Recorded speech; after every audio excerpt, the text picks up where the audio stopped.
Y la semana pasada hicimos como un preámbulo antes, así a grandes rasgos de lo que iba a ser el capítulo 14. Y vamos a hablar sobre los débiles en la fe. Ya vamos a comenzar hablando sobre los débiles en la fe. La semana pasada vimos acerca de que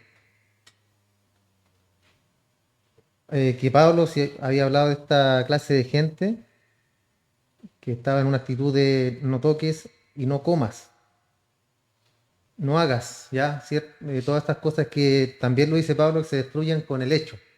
O sea, si alguien te dice no comas, tú comes y destruyes con el hecho, pero siempre tiene que estar tu conciencia, tienes que estar tú plenamente convencido de lo que estás haciendo o de lo que vas a hacer. Siempre y cuando no sea lo que hablamos en el capítulo 13, ¿cierto? Al final, cuando dice no andemos en glotonerías, habla de desechar las horas de las tinieblas,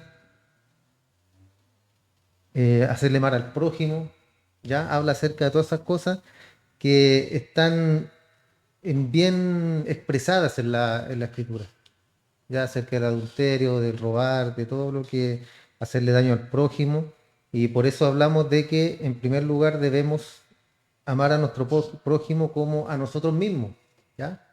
Dentro de esa base donde tenemos que nosotros tener el contexto del amor. El otro día conversaba con mi esposa y claro, es fácil amar pero no hacer. Amar, cierto, pero tener un amor pasivo por los demás. Y eso no nos manda la escritura, sino que nos manda a tener un amor activo, con hechos. Pablo entonces comienza el capítulo 14, en el verso 1, dice, recibir al débil en la fe. Esto cierto en el contexto de que termina en el 13:12 al 14 dice, la noche está avanzada, se acerca el día, desechemos pues las obras de las tinieblas y vistámonos de las armas de la luz. Andemos como de día honestamente, no en glotonerías, ni borracheras, ni en lujurias, ni lascivias, ni en contienda y envidia. Estas cosas se ve que están bien tipificadas acá y las dice con todas sus letras, Pablo. Pero hay cosas que no están en la Biblia, que son ambiguas, ya que no se habla al respecto de eso. Y eso es lo que vamos a estar viendo, hablando, cómo debemos actuar nosotros con respecto a nuestra conciencia como cristianos.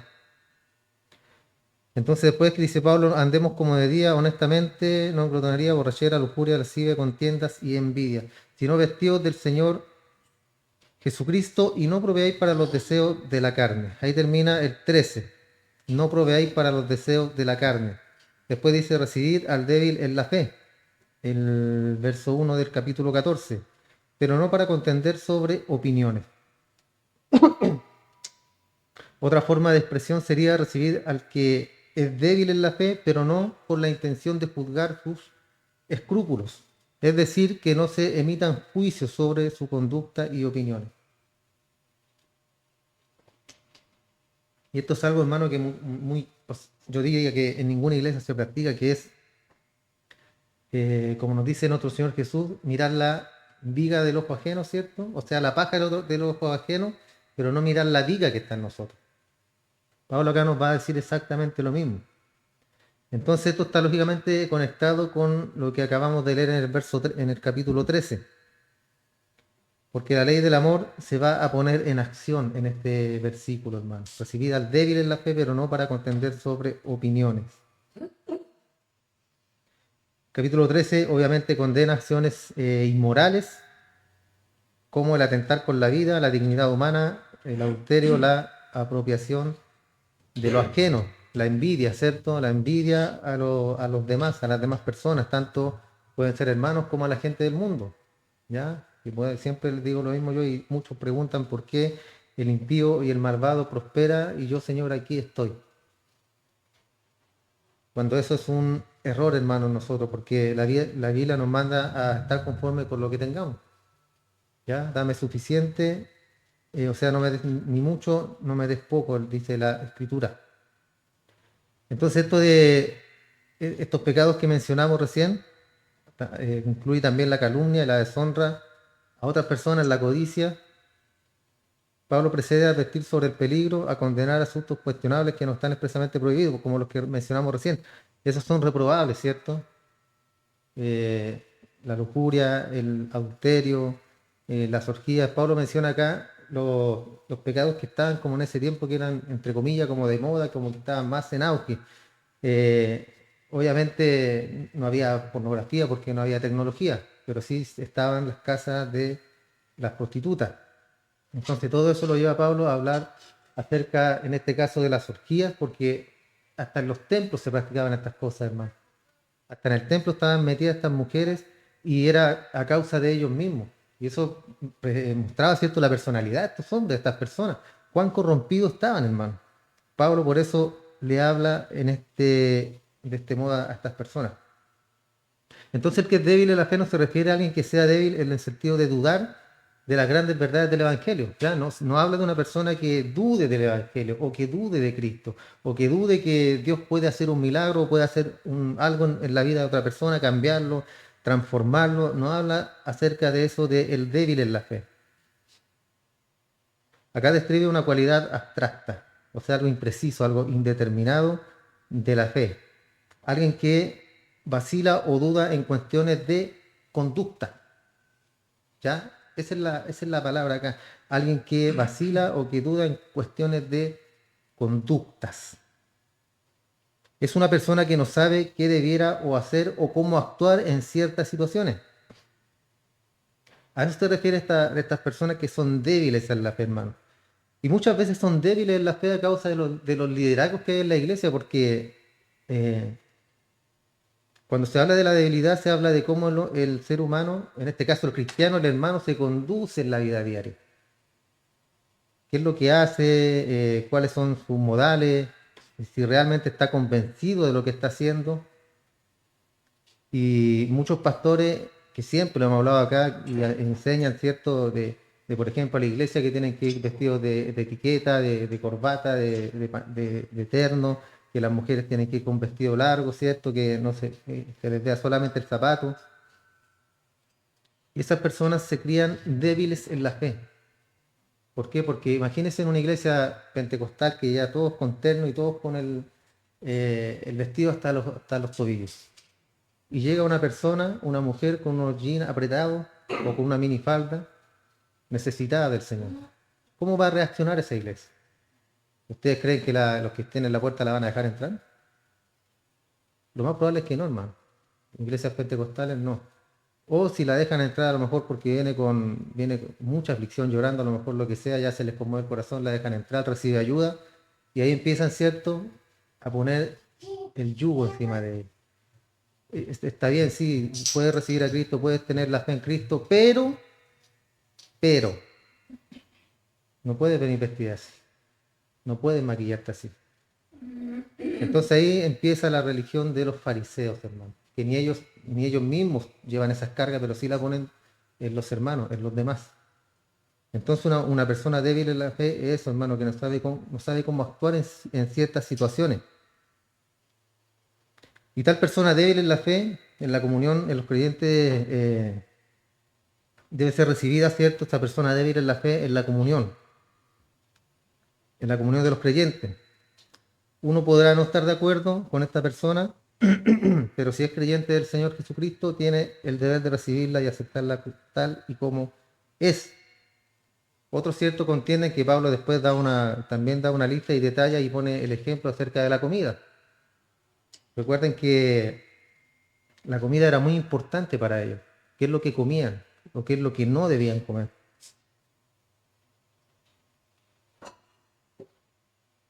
Entonces uno deberá evitar criticar o discutir con ellos sobre puntos de vista y actitudes cuestionables. Evitar las discusiones, las vanas contiendas, como habla Pablo también.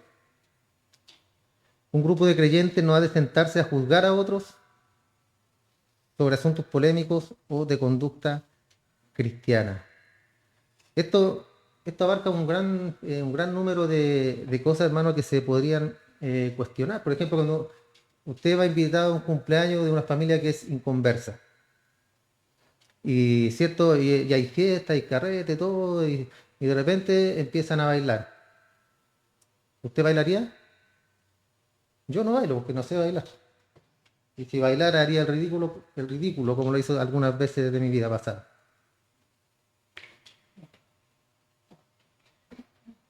Eso va a depender de su conciencia, ¿cierto? Si usted está plenamente convencido, por ejemplo, se habla del baile en la escritura, David bailaba, ¿cierto? Le bailaba al Señor. Y así como somos nosotros personas, hermano, con sentimiento, eh, si usted no quiere ofender o quiere dejar bien parado al Señor, no baila, ¿cierto? Ahora si están, por ejemplo, en familia, ya todos se conocen, ¿usted baila ahí? ¿Bailaría? ¿Movería el esqueleto un ratito? ¿Ve? Yo no tengo coordinación. ¿Movería el esqueleto un ratito? Sí, por cierto, porque estamos en confianza, estamos entre personas que obviamente conocen el Evangelio, sabemos que la Biblia nos dice no bailarás. La Biblia nos dice no usarás drogas. No habla la Biblia de drogas. Pero obviamente está implícito que son cosas malas. El baile no es malo, hermano, es una expresión, cierto, del ser humano, que lo puede hacer, sí, lo puede hacer en ciertas ocasiones, sí lo puede hacer. ¿Ya? Pero siempre uno tiene que tener, como dice Pablo acá, mirar en primer lugar a la persona y cómo vamos a dejar nosotros a nuestro Señor Jesús parado, cómo Él va a quedar acerca de nuestra actitud o cómo nosotros manejamos esa situación. Eso es lo más importante. Y cuando se habla así aquí de creyentes que no deben hablar en contra de otros creyentes o grupos que se formen contra grupos, que unos se creen más cristianos que otros, otros se creen más espirituales de otros que otros, ¿por qué? Porque no hacen, porque dejan de hacer cosas, se creen espirituales. Pero en los secretos, ¿cómo son? Peor de los que cierto no andan cuidando las apariencias.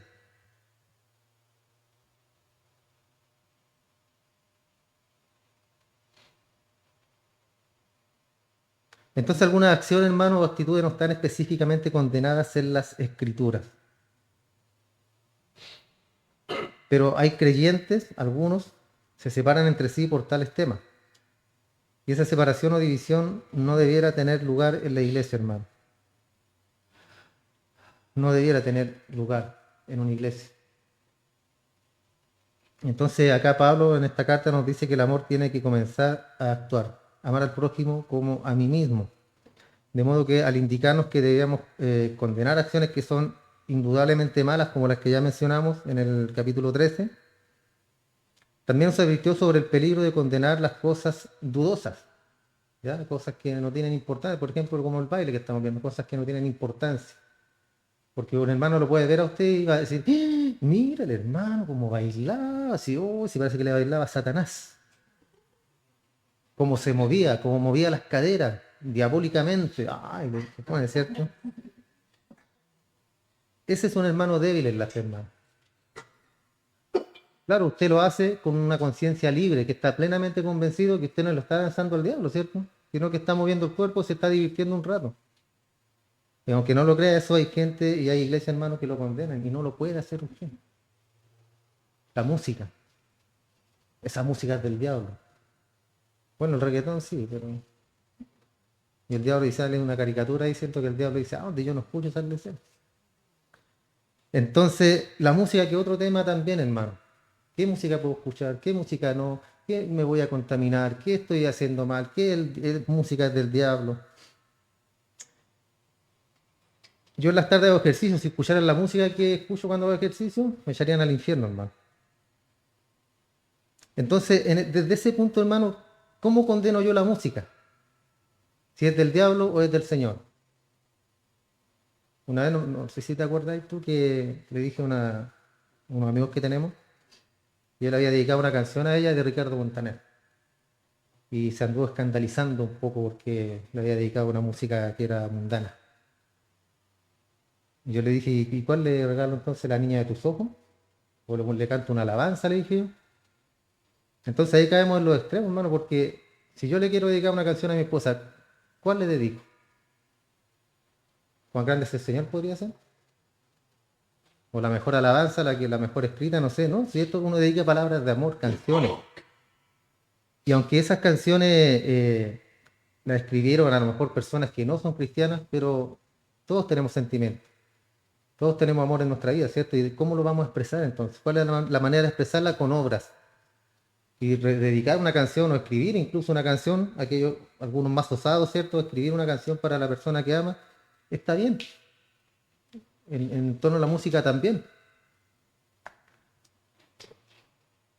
la letra, tiene mucho que ver también, ¿cierto? Una vez se hizo un experimento sobre eso, sobre el reggaetón también, ¿cierto? Y ponían música de reggaetón cristiano y la gente se ponía a bailar con el reggaetón cristiano. Oye, pero el reggaetón cristiano, sí, pero es que yo no escucho el ritmo, ¿no? Y me dejó llevar. Entonces la gente así, hermano, se trabaja únicamente por las emociones, pero volviendo al tema, hermano, volviendo al tema, así tenemos muchas cosas, la comida también, la comida, la bebida, todo lo que respecta a cosas que no están eh, tipificadas, ¿cierto?, en la escritura como malas. Eh, la Biblia condena la borrachera. ¿Qué le pasó a Noé después que descendió del arca? Se puso contento, ¿sí? Dio gracias a Dios, hizo un altar ahí mismo, en ese mismo instante, adoró a Dios, pasó el tiempo, plantó viñas, hizo vino, y estaba tan contento que tomó mucho vino. Y cuando uno toma mucho vino, ¿qué le pasa? Se queda dormido.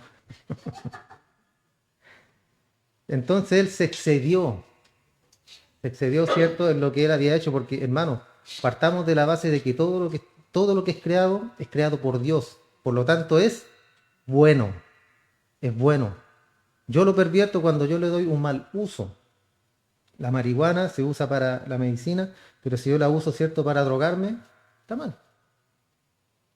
Entonces, ¿qué pasó? Noé nos da el claro ejemplo de lo que le pasó a él por pasarse de copa.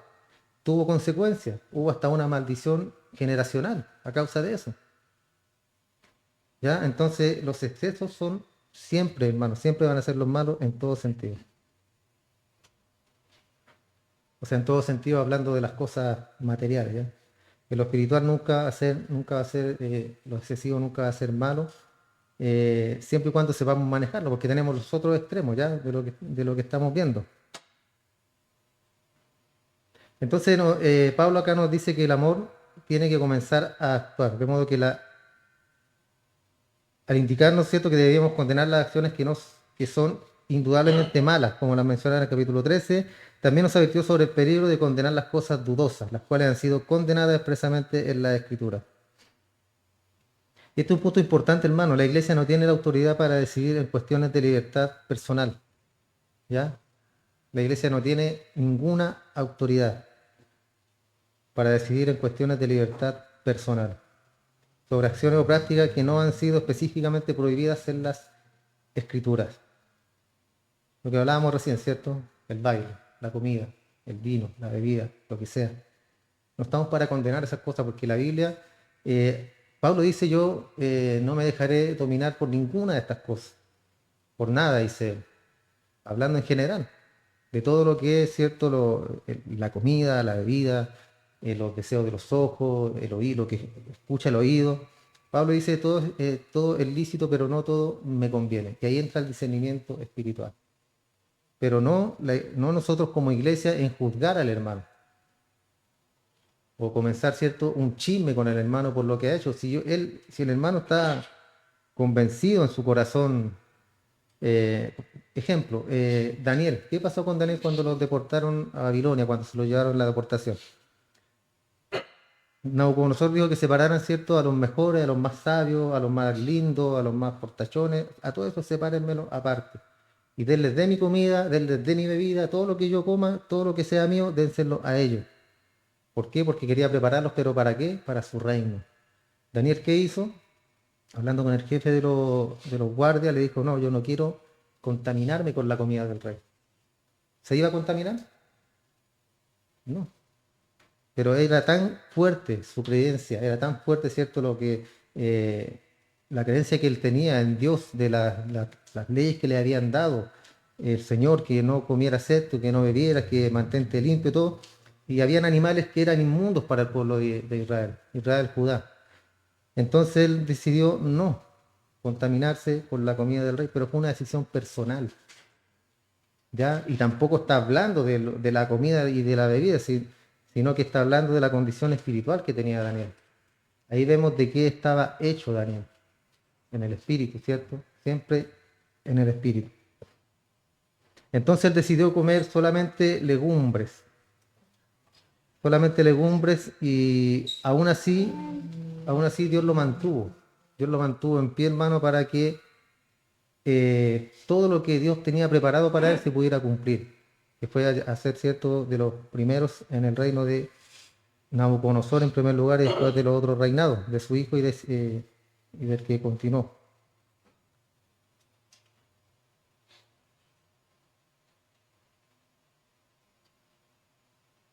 Después el versículo 2 dice, uno cree que se ha de comer de todo, otro que es débil, solo come legumbre. Aquí lo menciona Pablo, ¿cierto?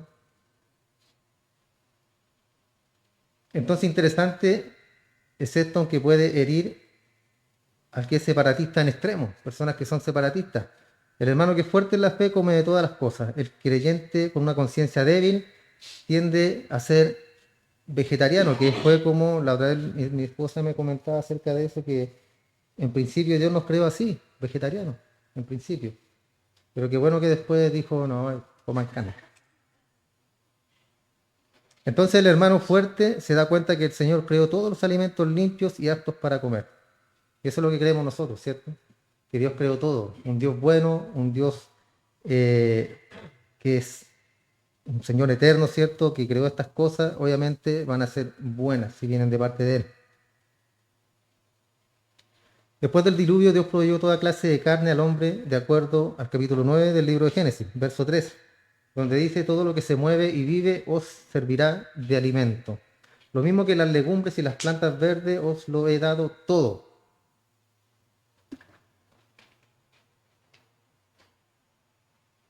Todo. Pero Dios hizo una distinción entre los animales puros y los animales impuros. ¿Pero para quién fue esta separación? Recuerden que estábamos en el Génesis.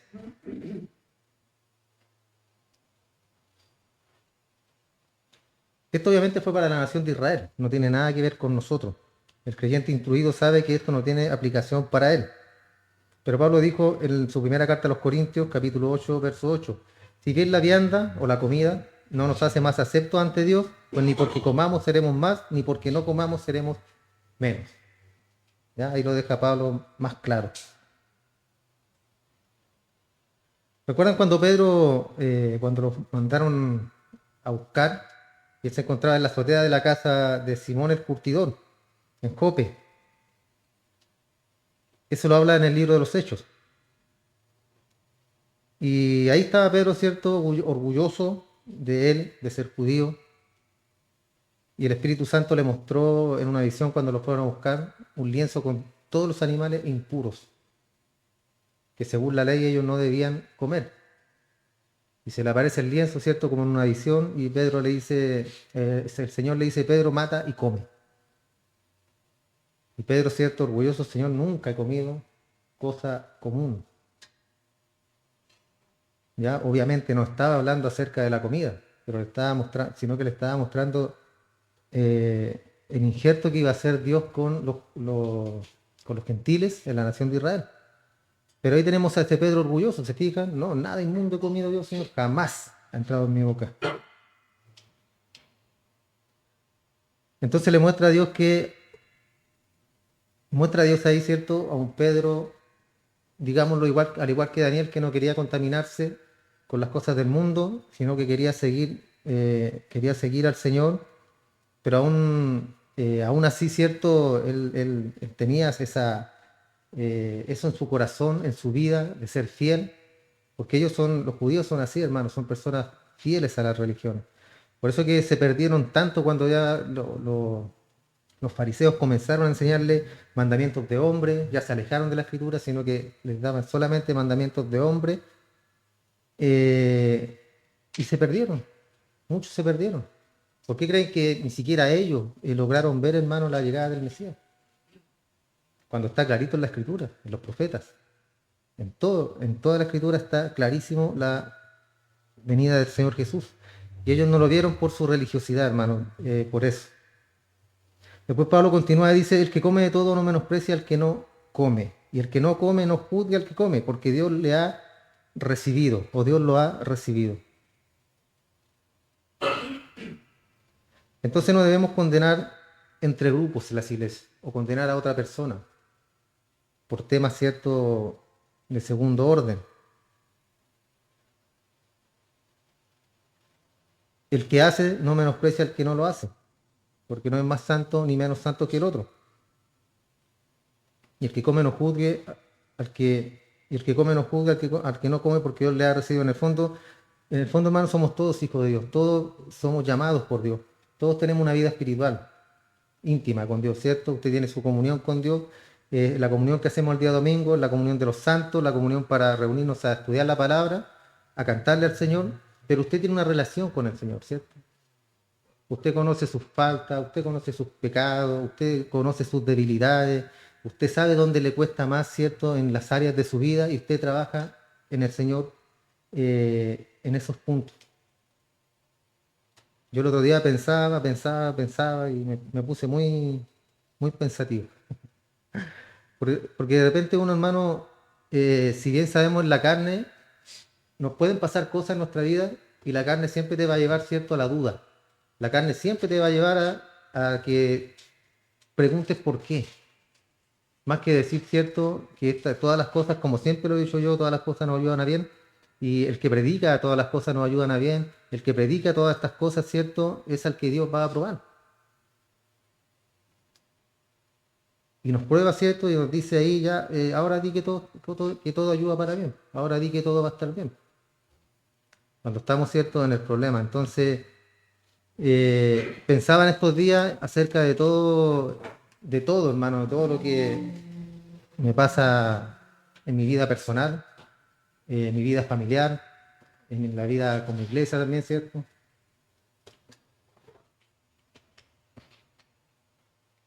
Y llegué a la conclusión de lo de siempre, hermano, de siempre. De seguir caminando, de seguir adelante. Todas las cosas se van a ir arreglando con el tiempo. Como dice la palabra, todo algún día saldrá a la luz.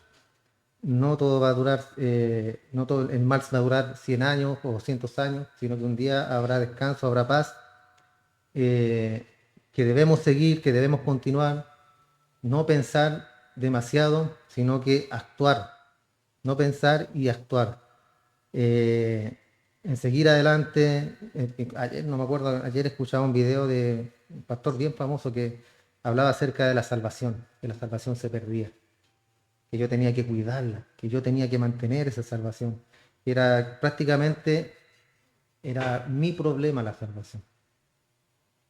Y yo lo escuché, dije voy a escuchar a ver si tiene algo que me mueva. Pero al final era lo de siempre, hermano. Y ahí yo entendía, porque hablaba de los calvinistas, hablaba de los reformados, de que yo igual amo a mis hermanos, yo igual oro por ellos. Pero esos temas son temas controversiales, hermano, que no llevan a ninguna parte. A ninguna parte. Es como si usted se pusiera, ¿cierto?, en un blog cristiano a hablar sobre este mismo tema de la salvación. Usted podría pasar años hablando en ese post de la salvación y poner sus versículos y poner lo que usted cree y todo lo que dice la Biblia y todo, y el otro tiene sus versículos, ¿cierto? Y tiene su creencia, ¿ya? Pero nosotros, al menos lo que yo creo y lo que se enseña en esta iglesia es que no perdemos la salvación, porque si la pudiera perder sería una obra mía.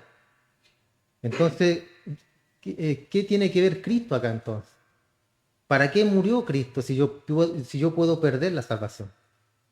Y si la pierdo, ¿cuándo la recupero? Por ejemplo, la pierdo más rato o ya, bueno, ya la perdí. Desperté en la mañana y lo primero que hace uno es pecar, hermano, aunque no lo crea. Porque pecado es todo lo que va en contra de lo que dice Dios. Dios te dice ve por acá y nosotros siempre vamos para el otro lado, siempre. No, por acá, sí, sí, pero espera, me voy aquí, vuelvo al tiro para donde me dices tú. Entonces siempre estamos en esa idea, hermano. Pero ¿cuál es la diferencia del cristiano al que no es cristiano? De que nosotros después que el Señor nos dice ve para allá y uno dice ya, pero espera un poquito, pero después va igual. Aunque ir a hacer al tiro, ¿cierto? No como ese padre que le dice al hijo, oye, ve al campo y ayúdame a labrar el campo. Sí, papá, voy al tiro. ¿Pero qué hizo el hijo? No fue. Y le dijo al otro, hijo, ayúdame a labrar el campo. "Ah, no quiero, papá. Pero después lo pensó, ¿cierto? Y dijo, voy a ir. Y fue. ¿Se fijan? Entonces la salvación, hermano, nos apartamos un poquito del tema, pero la salvación le compete plenamente a Dios. ¿Por qué? Porque hablan y dicen, no, que el hermano se fue y se perdió. Perdió la salvación. No, no perdió la salvación. Nunca fue salvo. Citan el libro de Hebreos. Y Hebreos lo habla claramente, habla de aquellos que han sido iluminados. nos habla de aquellos que han sido transformados, que han sido regenerados. Por aquí puede entrar cualquiera, escuchar el mensaje y es iluminado, ¿cierto? Se le ilumina su mente con la palabra de Dios. Solamente, pero es solamente un iluminado, no hay cambio. No hay cambio en la persona, no hay cambio en su vida. Entonces el verdadero cierto es transformado. ¿Y quién lo llama? Lo llama Cristo. Él lo llama, así como nos llamó a nosotros. Lo que siempre les digo yo nunca anduve buscando una iglesia, ni jamás anduve buscando un puesto de pastor o congregarme o querer ser evangélico, ¿no? Dios llegó a mi vida. Y Él me tomó, me trajo y aquí me tiene. Yo sé que a ustedes también. ¿Y cuál es la garantía de que ahora usted no hace lo que quiere? Y tiene alguien dentro suyo que es el Espíritu Santo, el cual te guía. Y el cual cuando usted está haciendo algo que no corresponde, el Espíritu le da, cierto, la conciencia de lo malo, pero lo realmente malo. Antes hacíamos lo malo y no nos pasaba nada. Ahora no, hay algo, ¿cierto? Hay algo dentro de uno que no te permite, hermano, lo digo por mí mismo, que no te permite dejar de pensar en Dios todo el día. Que lo que haces tú, Dios. Hiciste algo, Dios. Viste algo, Dios. ¿Qué haría Dios? ¿Qué piensa Dios de esto? Y viene la palabra, ¿cierto? Que todo yo creo que a diario le decimos al Señor, ayúdame, Señor.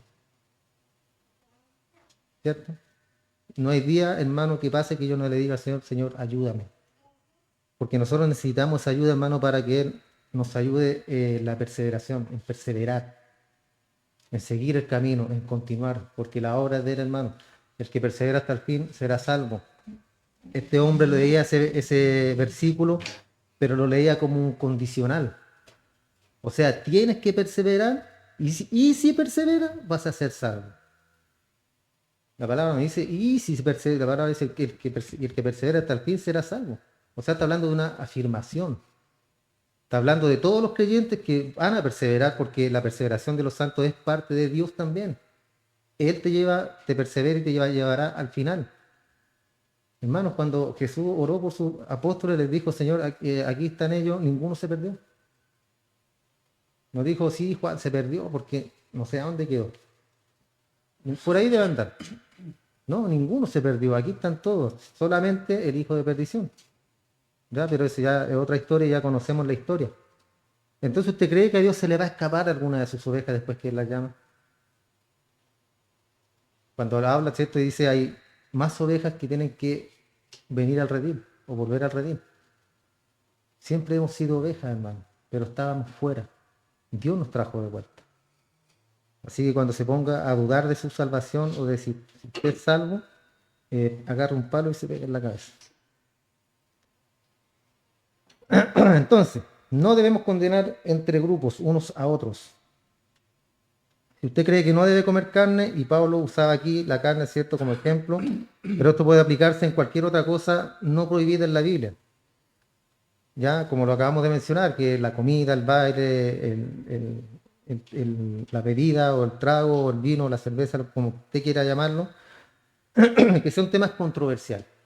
¿Ya? Pero ahí, según su sabiduría que Dios le ha dado, usted sabe cuándo aplicar esas normas y cuándo no, porque no está explícito en la Biblia. ¿Ya? A eso me estoy refiriendo, hermano, que no está explícito. No dice no te drogarás, no fumarás, no dice nada de eso. Pero nosotros sabemos que hace mal, que está mal. Hay cosas que inclusive que la gente en el mundo o cualquiera sabe que está mal, hermano. Entonces, si cree que debe comer, pues cómala. Y ese es el principio al que vamos a llegar ahora. Verso 4. ¿Tú quién eres que juzgas al criado ajeno? Está hablando de Pablo, ¿cierto? ¿Quién eres tú que juzgas al criado ajeno? Para su propio Señor está en pie o cae, pero está firme, porque poderoso es el Señor para hacerlo estar firme. Entonces ahí Pablo ya se enojó, ¿cierto? ¿Quién es usted? ¿Quién es usted, hermano? ¿Quién es usted, pastor, que juzga al criado ajeno?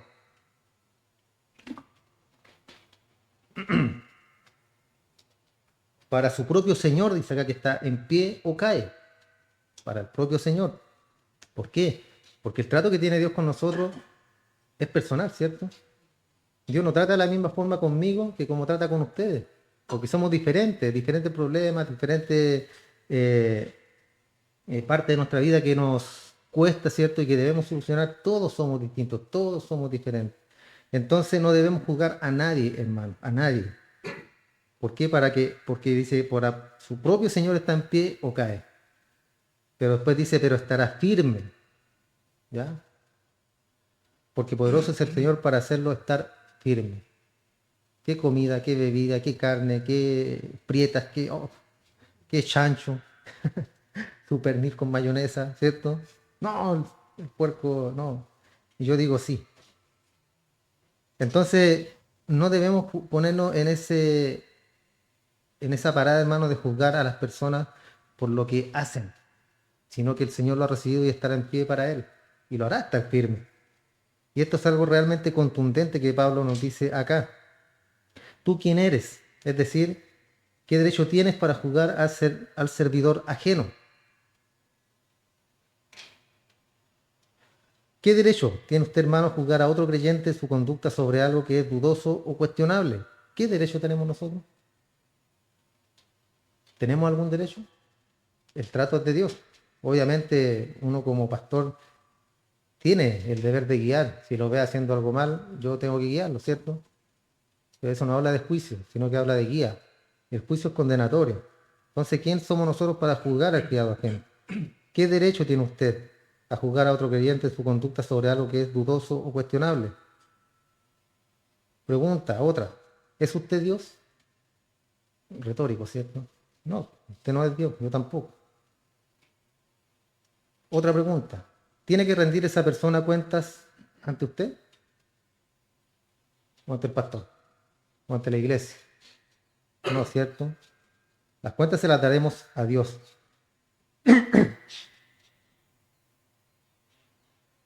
Pablo entonces acá nos dice que esta persona no es responsable ante usted, hermano. No son responsables. Yo siempre les digo, uno tiene la obligación de guiar, ¿ya? Pero usted en su vida y en su trato con Dios, usted sabe cómo maneja la situación y cómo maneja la cosa. Yo le enseño, yo lo guío, Dios nos enseña, Dios nos guía, me incluyo, por medio de la palabra, ¿cierto? Pero las decisiones y todo lo que pueda pasar después, eso lo veo yo con Dios. Eso lo ve usted con Dios, en su trato con Él. Entonces, toda persona, hermano, todos nosotros somos responsables ante Dios, no ante los seres humanos. Y deberá, ¿cierto? Debemos presentarnos ante nuestro propio amo y Señor algún día. Algún día estaremos junto a Él y tendremos que darle cuentas, hermano. Siempre pidámosle al Señor eso, que nos ayude, que nos ayude para que el día de mañana, ¿cierto? Cuando lleguemos a la presencia de Él, podamos mirarlo a la cara, hermano. Y no tener algún pecado ahí, ¿cierto? Que nos consume o que nos cuesta o algo que nos impida poder mirar a la cara a nuestro Señor. Aunque estaremos redimidos, ¿cierto? Estando en la presencia del Señor ya estaremos redimidos. Entonces no podemos nosotros ir a dar opiniones, hermano, a casa ajena. No podemos. De vuelta. Saquemos primero, ¿cierto? El de 4x4 que tenemos aquí en los ojos. Y después sacamos el palito de escoba que tiene el hermano en el ojo de él. Es la única manera, hermano. ¿Ya? Pero estoy hablando acerca de eso. Nosotros como cristianos siempre debemos estar ayudando, hermano. No criticando, no murmurando entre nosotros, como bien lo mencionan acá, ¿cierto? Entre grupos o entre personas hablar de otros, sino que al contrario, acabamos de mencionar, para su propio Señor está en pie. Pero sí podemos orar por los hermanos, que no debe faltar la oración entre nosotros, poder guiar, pero no con el ánimo, ¿cierto?, de querer imponerse o querer tratar con la persona, sino que el modo de ayudar siempre, hermano. Y lo mejor es la oración, hermano. La oración del justo puede mucho, dice la Escritura. Así que en vez de andar parloteando o hablando por ahí, dediquémonos mejor a orar por el hermano o por la persona.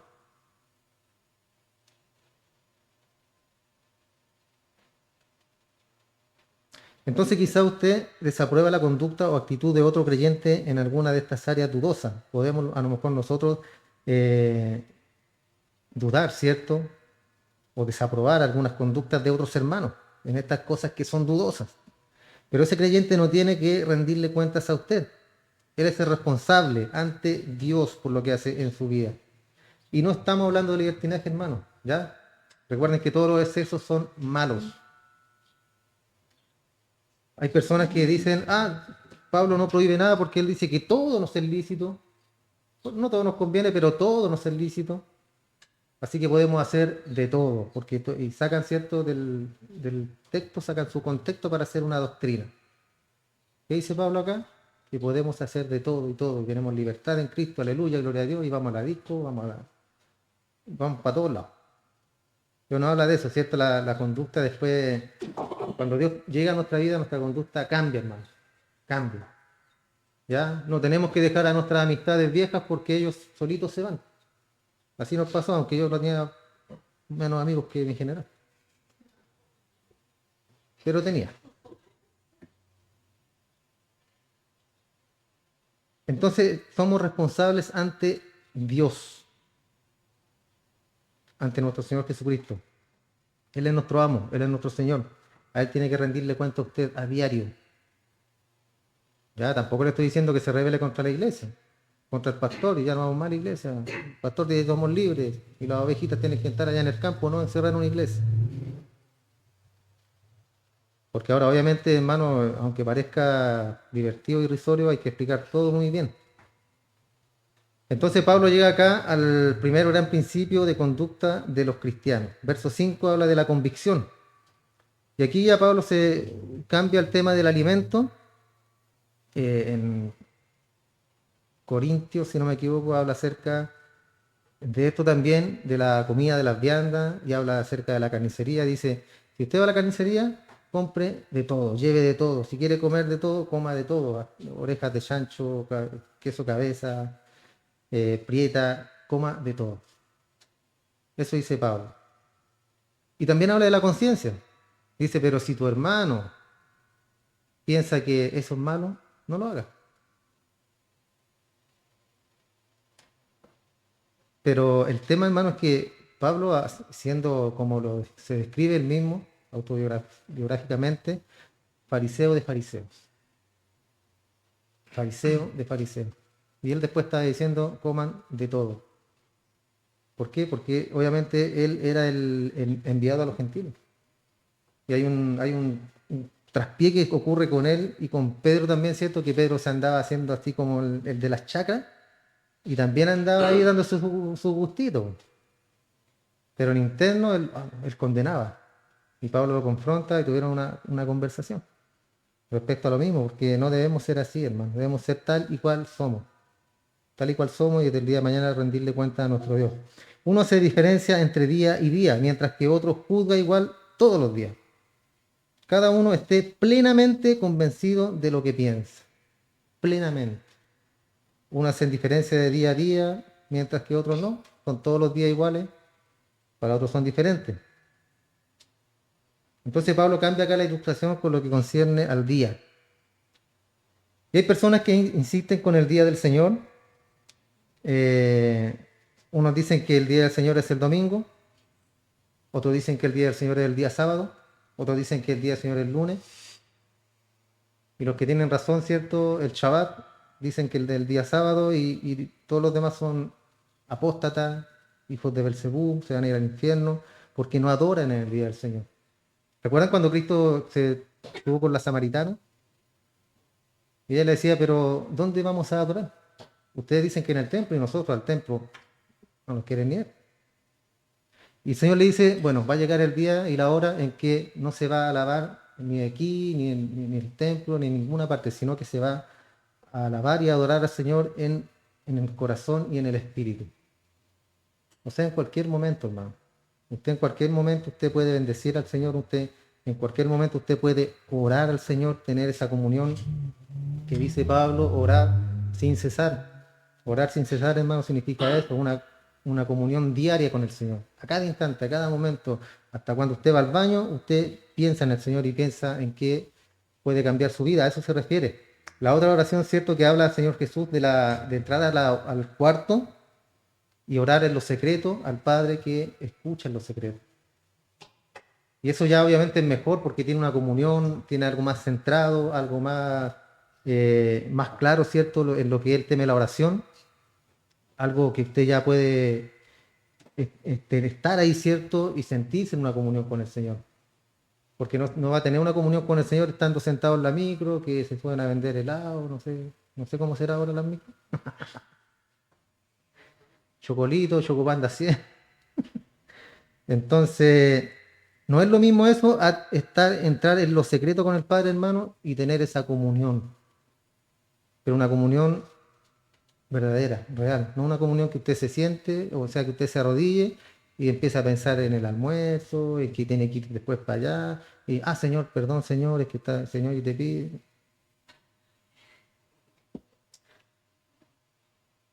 Es que pasa eso, hermano. Pasa eso. Y cuando usted va a orar es cuando más le da sueño, cuando suena más el teléfono, cuando empiezan a ladrar los perritos afuera y ¡aló! Mercado Libre. Cuando usted va a orar pasa eso, hermano. Y dígame que no. Pasa eso.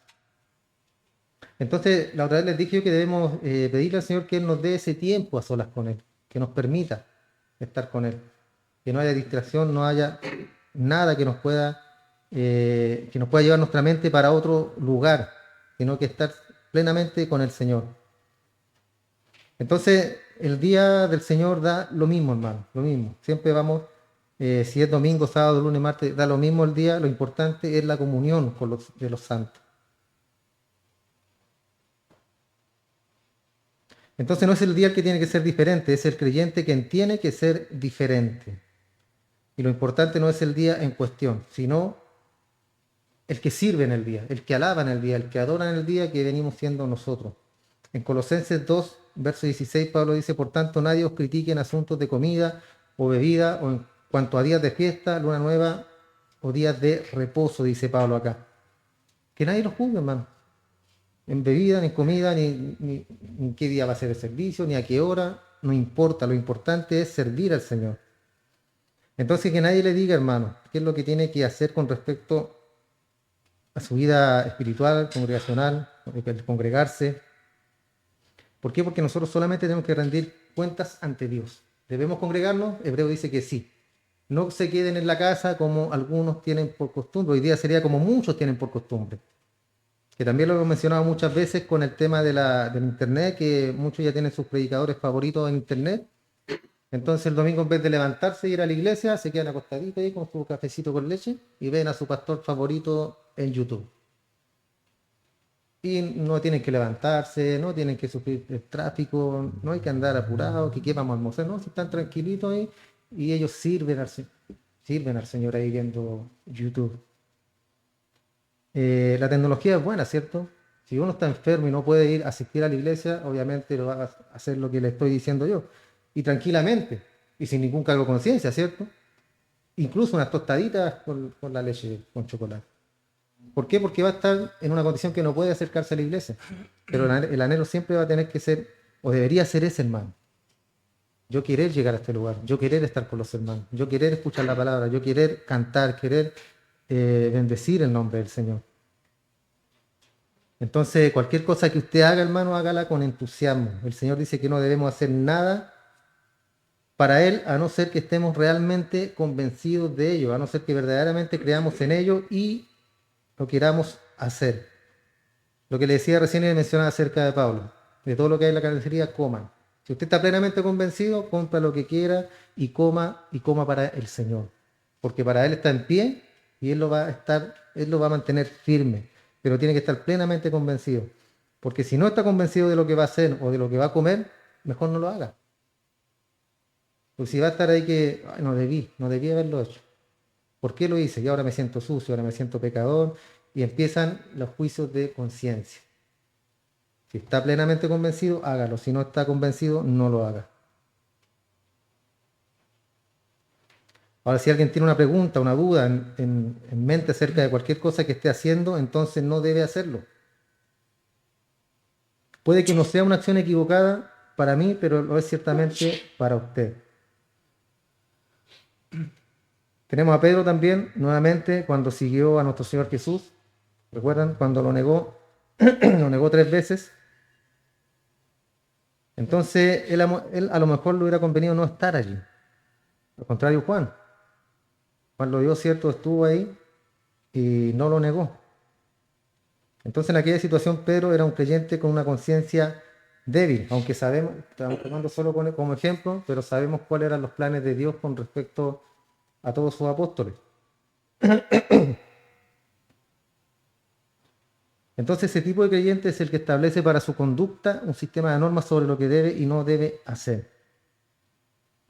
Cuando hablamos de la libertad, hablamos de eso, hermanos. Tenemos una libertad en Cristo. No se ponga a hacer normas, ¿cierto? Que esto sí, que esto no, que esto es bueno, que esto es malo, porque todo lo que nos ha entregado Dios es bueno en sí mismo.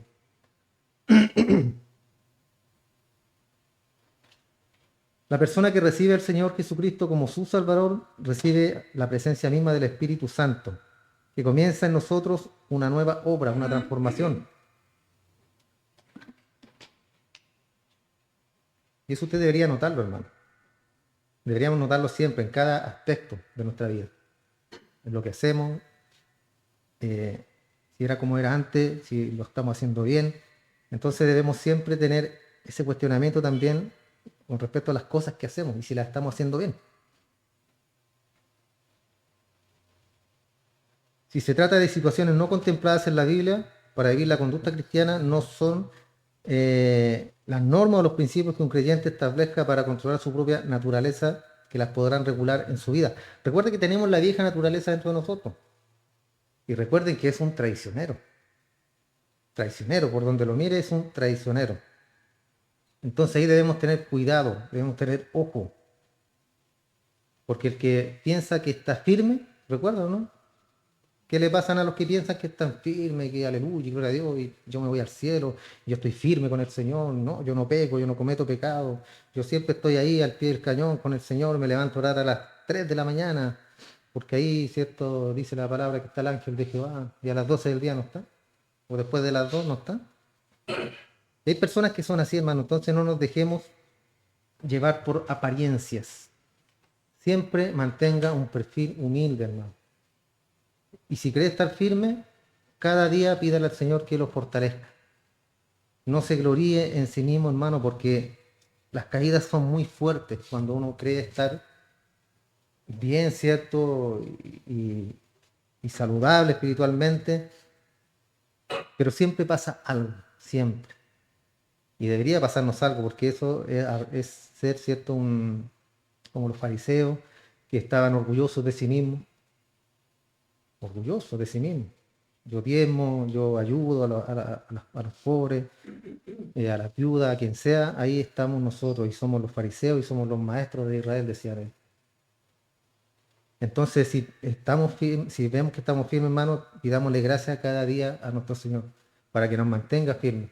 Porque Él nos mantiene, hermano. Por Él vivimos. Por Él somos los que somos.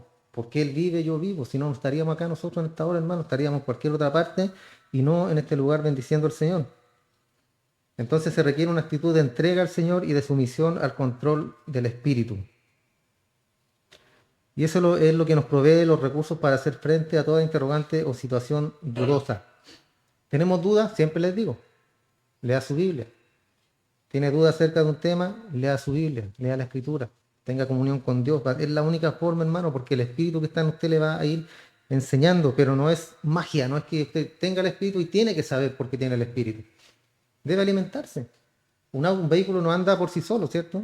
Sino que hay que echarle combustible, hay que alimentarlo para que pueda andar. Así nosotros también debemos escudriñar la Escritura, tener ese combustible diario para que Dios, el Espíritu Santo, después se tome de todo eso que hemos aprendido para poder inclusive orar, enseñar a los demás, tener una comunión con Dios.